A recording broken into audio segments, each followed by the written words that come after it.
অনেকেই বাড়িতে কুকুর পোষেন এবং ভালোবেসে তাকে চকলেট খাইয়ে ফেলেন। এটি পোষ্যর জন্য খুবই ক্ষতিকারক। খেতে সুস্বাদু হলেও চকলেট কুকুরকে মেরে ফেলতে পারে। হ্যাঁ, চকলেটে থিওব্রোমিন এবং ক্যাফিন নামক উপাদান থাকে, যা মানুষ হজম করতে পারলেও কুকুরদের পক্ষে হজম করা কঠিন। এই উপাদান পেটে গেলে কুকুরের পেটে গোলমাল তো হবেই, পাশাপাশি হৃদস্পন্দনও অনিয়মিত হয়ে যেতে পারে। থিওব্রোমিন স্নায়ুর চাপ বাড়িয়ে দিতে পারে, হার্ট, লিভার, কিডনির উপরেও প্রভাব ফেলে।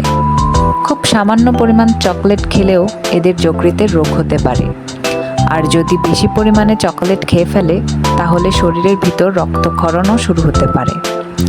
এমনও দেখা গিয়েছে চকলেট খেয়ে হৃদরোগে মৃত্যু হয়েছে কুকুরের।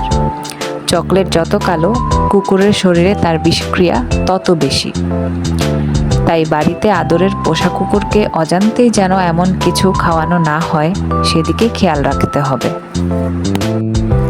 যদি ঘটনাক্রমে আপনার পোষ্য চকলেট খেয়ে ফেলে তাহলে খুব দ্রুত চিকিৎসকের সঙ্গে যোগাযোগ করতে হবে এবং যে চকলেট আপনার পোষ্য খেয়েছে তার নমুনা চিকিৎসকের কাছে নিয়ে যেতে হবে। তিনি বুঝতে পারবেন এই চকোলেটের উপকরণ কি কি। এতে চিকিৎসকের পক্ষে কুকুরের দ্রুত নিরাময় করা সম্ভব হবে।